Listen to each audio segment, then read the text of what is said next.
What happens when two Hollywood personalities collide in a way nobody saw coming? Tonight, we're breaking down the moment that had everyone talking, the interview that went completely off the rails, and the explosive confrontation that ended with one of the biggest stars in cinema walking off set. Before we get into it, make sure you hit that subscribe button and drop a comment below telling us what you think really happened here, because this one is wild. So, let's set the scene. The Tonight Show, a regular weeknight, and Kurt Russell is scheduled as the main guest now. Russell has been doing press tours for decades. The guy is a professional, always charming, always has great stories. This should have been easy, just another fun interview. But from the moment Russell walked out and sat down, something felt different. The energy was off. Jimmy Fallon started with his usual enthusiasm. That big smile, the laugh. All of it. Kurt Russell, everybody. The audience applauded. Russell waved, and he settled into the guest chair. Fallon leaned forward with that familiar energy. "Man, it's so good to have you here. I've been a fan forever, Snake. Please, Jack Burton. I mean, come on." Russell nodded, gave a polite smile. "Thanks, Jimmy. Good to be here." But there was something in his tone. Something flat. Fallon either didn't notice or chose to push through. "So, you've got a new project coming out, and I've got to say, I watched some of the early footage and it looks incredible, but I want to talk about something else first." He pulled out a small stack of cards, glancing at them quickly. "I saw this clip online from an interview you did a few years back, and you said something that really stuck with me. You said Hollywood has changed, and not for the better." What did you mean by that? Russell's expression shifted. Not dramatically, but enough. He tilted his head slightly, studying Fallon. "That's the question you want to start with?" Fallon laughed. That nervous laugh he does when he's not sure where things are going. "I mean, yeah, I think it's interesting. People want to know what you think." "Do they?" Russell asked. "Or is this one of those things where you ask a loaded question, I give an answer, and then it gets clipped and thrown around social media for a week?" The audience went quiet. You could feel the shift. Fallon's smile faltered just for a second before he recovered. No, that's not what this is. I'm genuinely curious. You've been in this industry for what, 50 years? You've seen it all. I think your perspective matters." Russell leaned back in his chair, crossing his arms. "All right, Jimmy, I'll bite. Hollywood has changed because nobody wants to have real conversations anymore. Everything is surface level. Everything is sanitized. You bring someone on, you ask them softballs, they plug their project, everyone laughs, and that's it. There's no substance." Fallon's smile tightened. "Well, I think we do more than that here." Do you?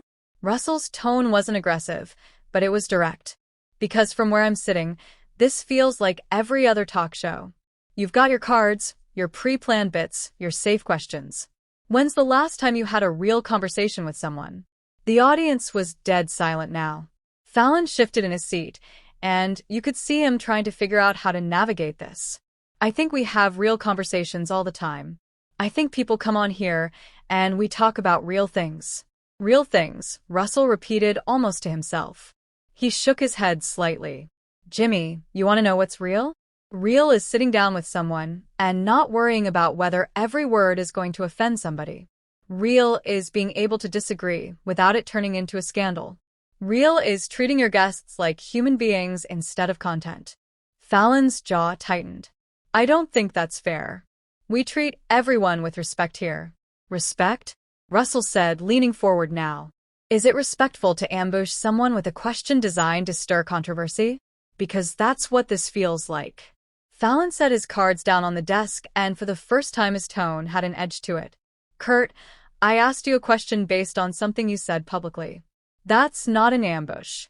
That's called journalism." Russell laughed, but it wasn't a warm laugh. "Journalism? Jimmy, you're a comedian who hosts a talk show. Let's not pretend this is 60 Minutes. The audience gasped. A few people laughed nervously, unsure if this was part of some bit.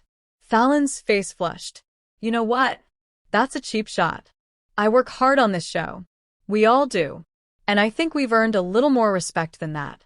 Then maybe you should start by respecting your guests." Russell shot back.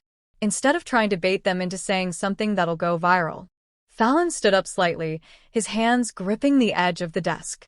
"I wasn't baiting you. I asked you a legitimate question.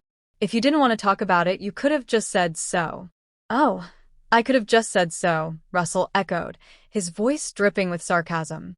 And then what? You would have moved on to the next pre-planned question. And we would have kept playing pretend. This isn't pretend, Fallon said, his voice rising now. This is my show. This is what I do. And if you don't like it, maybe you shouldn't have agreed to come on. Russell stood up, and the entire studio seemed to hold its breath. You're right, Jimmy. Maybe I shouldn't have. Fallon blinked, clearly not expecting that response. What are you doing? I'm leaving, Russell said simply. He reached up and unclipped his microphone, setting it on the chair. Because this isn't worth my time. The audience was frozen. Fallon looked around, almost as if waiting for someone to tell him what to do. Kurt, come on, sit down. Let's talk about the movie. I don't want to talk about the movie, Russell said, turning to face him fully. Not like this. Not with someone who's more interested in getting a soundbite than having an actual conversation. Fallon's face was red now, a mix of anger and embarrassment. You know what? Fine. If that's how you feel, then go. But don't act like I'm the bad guy here. You came on my show and you're the one making a scene. Russell paused, his hand on the back of the chair, making a scene. Jimmy, the scene was already made the moment you decided to start this interview with a gotcha question. I'm just calling it what it is. It wasn't a gotcha question, Fallon shouted, and the audience flinched. He caught himself, lowering his voice. It was a fair question. Fair? Russell repeated. He shook his head. You keep using that word. I don't think you know what it means. And with that, Kurt Russell turned and walked toward the exit. Fallon stood there watching Russell head toward the exit. And you could see the panic starting to set in. This was live television. This was his show. And one of the biggest movie stars in the world was about to walk out on him in front of millions of viewers. He couldn't just let that happen. Kurt, wait, Fallon called out, his voice strained. Just hold on a second. Russell stopped but didn't turn around. The audience was completely silent, every eye locked on the two of them. The cameras were still rolling, capturing every second of this disaster. Fallon took a step away from his desk. Look, I'm sorry if you felt like I was trying to trap you or something. That wasn't my intention. Can we reset? Start over? Russell turned slowly, his expression unreadable. Reset, Jimmy. You can't just reset a conversation when it doesn't go the way you want. That's not how this works. I know that, Fallon said quickly. I'm just saying. Maybe we got off on the wrong foot. Let's sit back down, talk about the project, talk about whatever you want. You're in control here. Russell let out a short laugh. I'm in control. Really? Because 5 minutes ago, you were steering this conversation exactly where you wanted it to go. Now that it blew up in your face, suddenly I'm in control. Fallon's frustration was visible now. What do you want me to say, Kurt? I apologized. I'm trying to make this right. But you're not giving me anything to work with here. Maybe that's the point, Russell said, taking a few steps back toward the desk, but not sitting down. Maybe I don't want to give you something to work with. Maybe I'm tired of being part of this machine where everything has to be packaged and polished and perfect. Fallon spread his hands. Then why do press at all? Why come on talk shows if you hate them so much? I don't hate talk shows, Russell clarified. I hate what they've become. There used to be a time when you could sit down with someone like Johnny Carson or David Letterman. And it felt real. It felt like two people having a conversation. Now it's all about the algorithm, the clips, the reactions. Everything is calculated. That's not fair, Fallon said, his voice rising again.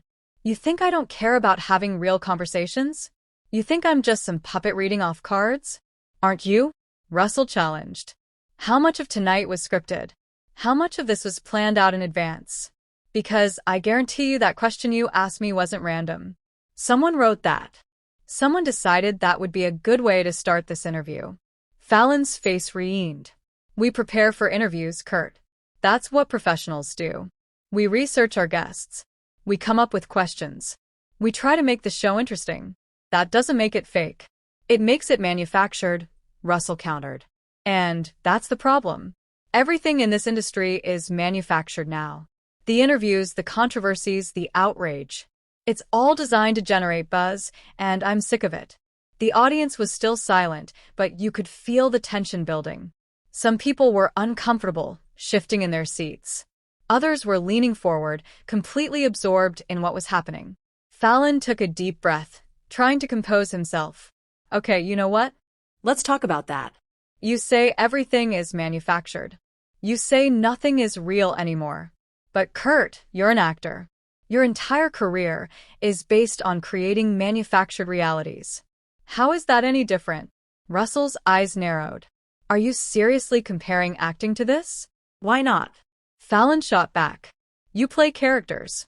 You read lines someone else wrote. You follow a director's vision. How is that more authentic than what I do? Because when I'm on a movie set, everyone knows it's fiction, Russell said, his voice hard. We're not pretending it's real. But this, he gestured around the studio. This is supposed to be real. You're supposed to be having genuine interactions with real people, but instead it's just another performance. Fallon laughed, but it was bitter. So what? I'm supposed to just wing it? No preparation, no structure. Just sit down and hope for the best. Maybe, Russell said. Maybe that would be better than this sanitized, focus-grouped version of a conversation. That's easy for you to say, Fallon snapped. You don't have a show to run. You don't have a network breathing down your neck. You don't have millions of people watching, waiting for you to screw up. I have to make this work every single night. I don't have the luxury of just saying whatever I want. Then maybe you're in the wrong job, Russell said coldly. The audience gasped again. Fallon stared at him, and for a moment it looked like he might actually lose it completely. His hands were shaking slightly, his jaw clenched. You don't get to come on my show and tell me I'm in the wrong job, Fallon said, his voice low and dangerous. You don't get to stand there and act like you're better than everyone else because you've decided that Hollywood isn't pure enough for you anymore. You want to talk about manufactured? You've been playing the same tough guy character for 40 years. At least I'm trying to evolve. Russell's expression darkened. Evolve? Is that what you call this? Pandering to whatever trend is popular that week. Changing your opinions based on what will get the most likes. I don't pander to anyone. Fallon said, his voice shaking. Now I work my tail off to make people happy, to give them a break from their lives, to entertain them. And you know what? Most people appreciate that. Most people don't come on here looking for a fight. Maybe they should, Russell said.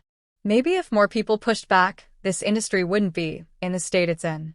Fallon slammed his hand on the desk, making everyone jump. Then go start a revolution somewhere else because right now you're on my stage disrupting my show and insulting everything I've worked for. Russell didn't flinch. Good. Maybe you needed to hear it. Get out, Fallon said, pointing toward the exit. Seriously, just get out. Russell raised his eyebrows. You're kicking me off? Yes, Fallon said firmly. I tried to be professional. I tried to apologize. I tried to make this work. But you clearly don't want to be here, so leave. Go. Russell stood there for a moment, studying Fallon's face. Then slowly he smiled. Not a warm smile, but something colder, almost satisfied. All right, Jimmy. You want me gone? I'm gone. He turned and walked toward the exit again. But this time he didn't stop. The audience watched in stunned silence as Kurt Russell disappeared through the backstage door. Fallon stood there breathing hard, his face flushed, staring at the empty space where his guest had been. The studio was dead quiet. Nobody knew what to do. The cameras kept rolling. Fallon stood frozen at his desk, the weight of what just happened settling over him like a thick fog. The audience was still silent, and you could cut the tension with a knife. He looked around at the crew, at the cameras, at the confused faces staring back at him. This was unprecedented. This wasn't supposed to happen. He cleared his throat, trying to find his voice. Well, that was something. His attempt at levity fell flat. Nobody laughed. Nobody even smiled. They just stared. One person in the audience started a slow clap. Just one. It echoed through the studio, awkward and out of place. A few others joined in, uncertain, but it quickly died out. Fallon held up a hand. No, don't. Don't do that. He ran a hand through his hair, pacing behind his desk. I don't even know what to say right now. You all saw it. Kurt Russell just walked off the show. He let out a shaky laugh. That's a first. Still, the audience didn't respond. The energy in the room was suffocating. Fallon looked over at his band leader, searching for some kind of support, some kind of signal for what to do next. He got nothing. Look, Fallon continued, his voice steadier now, but still strained. I want to be clear about something. I brought Kurt on tonight because I respect him. I've always respected him. Asked him a question based on something he said in another interview, something that was already public. I wasn't trying to ambush him. I wasn't trying to create some viral moment. He paused, shaking his head, but apparently that's how he took it. He sat back down, leaning forward on his desk. And you know what? Maybe he has a point. Maybe we do overthink things. Maybe we do prepare too much. But that's because we care. We want to give you guys the best show we can. We want our guests to feel comfortable, to have fun, to share their stories. That's all I've ever tried to do. The audience was warming up slightly. A few nods, some sympathetic looks. Fallon was finding his footing, trying to salvage what was left of the show. But here's the thing, he went on, his tone shifting slightly. You can't have a conversation with someone who doesn't want to have one. You can't meet someone halfway if they're not willing to move an inch. I tried. I really did. I apologized. I offered to start over, and he just kept pushing. He leaned back in his chair, exhaling slowly. So yeah, I told him to leave. And maybe that makes me the bad guy in some people's eyes. Maybe people will say I can't handle conflict or I'm too soft or whatever, but this is my show and I'm not going to sit here and let someone tear it apart just because they're having a bad day. A few people in the audience clapped, then a few more. Soon, most of the audience was applauding, showing their support. Fallon nodded, accepting it, but you could tell he wasn't entirely satisfied. This wasn't how tonight was supposed to go. We were supposed to talk about his new project, Fallon said almost to himself. It actually looks really good. I was excited to talk about it, but instead we got whatever that was. He picked up his cards, flipping through them absently. You know, when you host a show like this, you meet all kinds of people. Most of them are great. Some of them are challenging. And every once in a while, you meet someone who just wants to fight, who's looking for a reason to be upset. And tonight, I think that's what happened. The audience was fully on his side now, nodding along, supportive. Fallon was regaining control, spinning the narrative back in his favor. I've been doing this for years, he continued. And I've learned that you can't please everyone. Some people are going to think you're too nice. Some people are going to think you're too fake. Some people are going to think you're not authentic enough. And you know what? That's fine. I can live with that. But what I can't live with is someone coming on here and disrespecting the work we do. Disrespecting the team that makes this show happen every night. More applause. Louder this time. Fallon was on a roll now, turning his humiliation into something else. Something that made him look like the victim. The reasonable one. So Kurt, if you're watching this, and I don't know if you are, but if you are, I just want to say I'm sorry it went down like that. I really am. But I stand by what I did. This show means everything to me. The people who work on it mean everything to me. And I'm not going to let anyone, no matter how big of a star they are, come in here and trash it. The audience erupted in applause. People were standing now cheering. Fallon soaked it in, nodding, waving, trying to look humble, but clearly relieved. He'd turned it around. He'd made himself the hero of this story. All right, he said, clapping his hands together. We've got a great show for you guys tonight. Still, we've got some amazing performances coming up, some fun stuff planned. Let's not let one bad apple spoil the whole thing, right? The audience cheered again. The band started playing. Fallon was back in control, back in his element. The show would go on. But even as he smiled and joked and tried to move forward, you could see it in his eyes, the cracks, the doubt, the knowledge that no matter how he spun it, no matter how much the audience supported him, something had broken tonight because Kurt Russell hadn't just walked off the show. He'd exposed something uncomfortable, something true. And even though Fallon had managed to rally the crowd, even though he'd positioned himself as the wronged party, Deep down, he knew Russell had gotten under his skin. The interview had started as a routine conversation and ended as a full-blown confrontation. Two men, two perspectives, two egos colliding in real time. And while Fallon had technically won, he'd kept his show together, kept his audience on his side. There was a lingering question that nobody could quite shake. Had Russell been right? Was this all just manufactured? Was it all just a performance? And if so, what did that say about the state of entertainment? About the way we consume media? About the way we interact with celebrities? Fallon pushed those thoughts aside, diving into the next segment with forced enthusiasm. The show continued. The cameras kept rolling. The audience laughed on cue. Everything looked normal, but something had shifted. Something had changed. And everyone watching knew it. As the show wrapped up and the credits began to roll, Fallon stood and waved to the audience. That familiar smile plastered on his face. But behind it, you could sense the exhaustion, the weight of what had happened. This wasn't just another night. This was the night Jimmy Fallon kicked Kurt Russell off his show, and people would be talking about it for a long time. So, what do you think? Was Jimmy right to kick Kurt off the show, or did Kurt have a point about the state of modern talk shows? Drop your thoughts in the comments below, and don't forget to subscribe for more breakdowns like this. We're going to keep bringing you the stories everyone's talking about, the moments that matter, and the truth behind what really happens when the cameras are rolling. Thanks for watching, and we'll see you in the next one.